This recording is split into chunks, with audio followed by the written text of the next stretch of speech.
Hello everyone, कैसे हैं आप सब लोग। उम्मीद है कि आप सब लोग ठीक ठाक होंगे, बहुत खुश और खैरियत से होंगे। आज वीडियो आने में थोड़ा लेट हो गया क्योंकि मैं कुछ कामों में फंसी हुई थी, तो आज वीडियो लेट हो गई। उसके लिए आई एम सो सॉरी।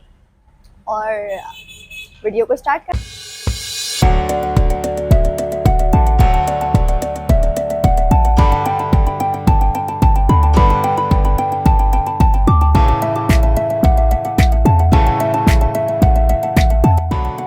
हमने देखा कि मैडी ने जो थी माहम की जेल सख्त कर दी थी, 6 घंटे की कर दी थी। और उसको इस बात का इल्म ही नहीं था कि उसकी जो जेल है वो 6 घंटे की हो गई है। और उसके बाद उसने बहुत हंगामा किया और उसका हंगामा करना बनता भी था, क्योंकि अगर एज अ फ्रेंड मैं किसी को ऐसे करके टैप कर दूं तो इसका मतलब ये बिल्कुल भी नहीं होता है कि मैं उसको मार रही हूँ या मैं उसके साथ फिजिकल हो रही हूँ। अगर आपकी उस बंदे के साथ इतनी अच्छी बॉन्डिंग है, आप दोस्त हो, तो इतना तो चलता ही है। ऐसा नहीं है कि अगर आप वजीर बन गए तो आप ऐसे बोलेंगे कि अब आप मुझे ऐसे भी नहीं कर सकते, ऐसे भी नहीं कर सकते। ये नहीं चलता। ये स्कूल नहीं है कि आप सबको अपनी मर्जी से चलाएंगे। आप जितना लोगों के ऊपर अपनी मर्जी मुसल्लत करेंगे, लोग आपके लिए उतनी ही जो वजारत है ना उसको मुश्किल बना देंगे। तो मुझे ऐसा लगता है यहाँ मैडी को थोड़ा सा समझने की ज़रूरत है कि सबसे बना के रखे और अच्छे से चले, एक नॉर्मल तरीके से जैसे इंसान चलता है उस तरह वो चले। जो थी वो जेल तोड़ के बाहर आ गई। माम ने बोला इसने मुझे कैसे 6 घंटे की जेल दे दी। उसके बाद बादशाह सलामत का ऑर्डर आया कि मैं गेट खोल रहा हूँ, आप बाहर चली जाए।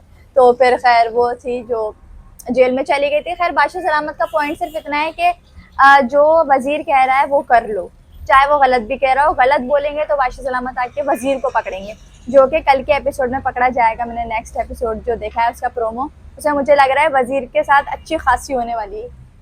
लेकिन माहम जो थी वो फिर चली गई। माहम काफ़ी रोए भी, उन्होंने अपना शिकवा भी किया कि मैं तुम्हें दोस्त समझती थी और तुमने इस तरीके से किया मेरे साथ। खैर सैफ को डाल देता है वो जेल में, क्योंकि वो ऐसे तंग कर रहा था सैफ। और लेकिन उसके ऊपर उसको जेल हो गई और 1 घंटे की जेल थी। सैफ को नहीं देनी चाहिए इस तरीके से। एक एक छोटी छोटी चीज़ पे अगर आप लोगों को जेल देने लग जाओगे तो फिर वो लोग आपके लिए मुसीबत बन जाएंगे। तो खैर सैफ को जेल हुई, फिर सैफ 1 घंटे के बाद बाहर आ गए। माहम भी बाहर आ गई। फिर माहम ने खाना वगैरह खाया और दानिया जो थी उनके साथ बैठी हुई थी। और मुझे ऐसा लगा कि आधे से ज़्यादा एपिसोड हमने लाइट बंद के अंदर देखा है। मतलब लाइट बंद के अंदर इतना कुछ हो गया, चोरी भी हो गई, अंडे भी उबलना स्टार्ट हो गए थे, वो मैडी ने पकड़ लिया। फिर मैडी ने दूसरे दिन कमल को, मतलब इस एपिसोड के अंदर हमने देखा इतना जेल गए, इतने जेल की बात हुई है। तुम्हें जेल में डाल दिया जाएगा, तुम जेल जाओगे, तुम्हें जेल की इतनी सजा है। मैडी को बहुत टफ टाइम मिल रहा है इसी वजह से, क्योंकि मैडी बहुत छोटी छोटी सी चीज़ें पकड़ रहा है। और मैडी के जो मुशीर हैं वो सोए हुए मुशीर हैं, उनको कुछ पता ही नहीं है, उनके आगे से चीज़ें चोरी हुए जा रही हैं। तो मैडी के लिए जो है वो रास्ते मुश्किल होते जा रहे हैं। तो सलामत आए, बादशाह सलामत ने आके बात की और वो दानिया के ऊपर काफ़ी ज़्यादा लाइक गुस्सा नहीं हुआ, लेकिन दानिया को उन्होंने शट अप कॉल दी, क्योंकि दानिया थोड़ी से इस तरीके से बात कर रही थी, थोड़ा सा वो बॉसी वे में बात कर रही थी। और बादशाह सलामत क्या है, कोई बॉस नहीं बन सकता। तो खैर दानिया को इस पर थोड़ी सी झोड़ पड़ी कि आप इस तरह बात नहीं करें। और बादशाह सलामत जो थे उन्होंने गुस्सा किया, जेल को सख्त कर दिया, काल कोठरी बनाना चाह रहे हैं वो जेल को। और देखते हैं आगे क्या होता है। फिर उसके बाद टास्क आया। टास्क में मुस्लिम और सारा उमर जो थे वो जीत गए और जीत कर जो थे वो सेफ भी हो गए। और उसके बाद कमल कुछ रोटी वगैरह पे रो रही थी, मुझे वो सही से समझ नहीं आया कि क्या हुआ क्या नहीं।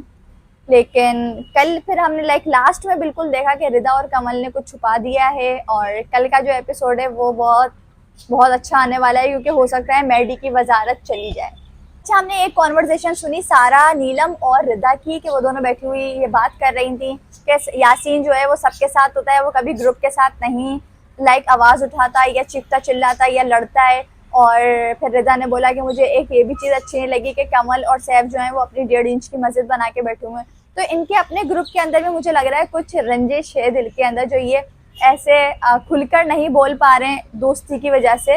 लेकिन इनको ऐसा लगता है कि सैफ और कमल जो है वो ज़्यादा क्लोज हैं और यासीन जो है वो सबके साथ मिलता है। लेकिन फिर यासीन ने सारा कुछ इस तरीके से जो चीज़ समझाई वो मुझे बहुत अच्छी लगी। यासीन की बात कि अगर झुंड के अंदर आप आओगे ना तो आप जिसके ऊपर बात कर रहोगे वो सिंपैथी ले जाएगा। तो झुंड के अंदर बात नहीं करो, अकेले बात करो। आप यहाँ पर एज एन इंडिविजुअल आए हो, आप ग्रुप के साथ नहीं आए हो जो आप ग्रुप ग्रुप ग्रुप कर रहे हो। इंडिविजुअली खेलो, लड़ भी रहे हो तो इंडिविजुअल होके लड़ो, ताकि पता चले आपके अंदर कितना दम है। तो मुझे यासीन की बात जो थी वो अच्छी लगी, लॉजिकल लगी। ऐसा नहीं कि वो बस ऐसे ही बोल रहा हो या बता रहा हो, नहीं, उसकी बात में लॉजिक थी, फैक्ट था। फिर सैफ ने जिस तरीके से कमल के लिए आवाज़ उठाई कि आपने कमल को जेल में भेज दिया बादशाह सलामत के सामने, आपने महाम को भी भेजना चाहिए था। तो फिर बादशाह सलामत को भी ये बात कुछ समझ में आई, तो बादशाह सलामत ने फ़ौरन जो था वो कमल की जेल को ख़त्म किया। तो ये चीज़ भी अच्छी है कि सब लोग एक दूसरे की बात को एक्नॉलेज करते हैं एटलीस्ट। और सैफ तो है ही, फिर वो बोलता है तो डंके की चोट पर बोलता है और बिल्कुल जो बात होती है वो बोलता है।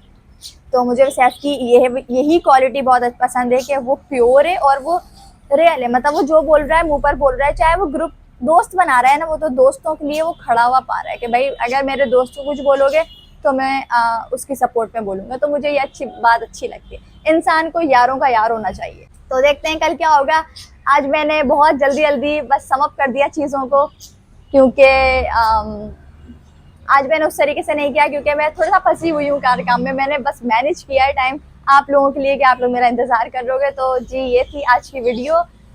इंशाल्लाह कल मिलेंगे। ख्याल रखिएगा अपना आप सब लोग। अल्लाह हाफ़िज़।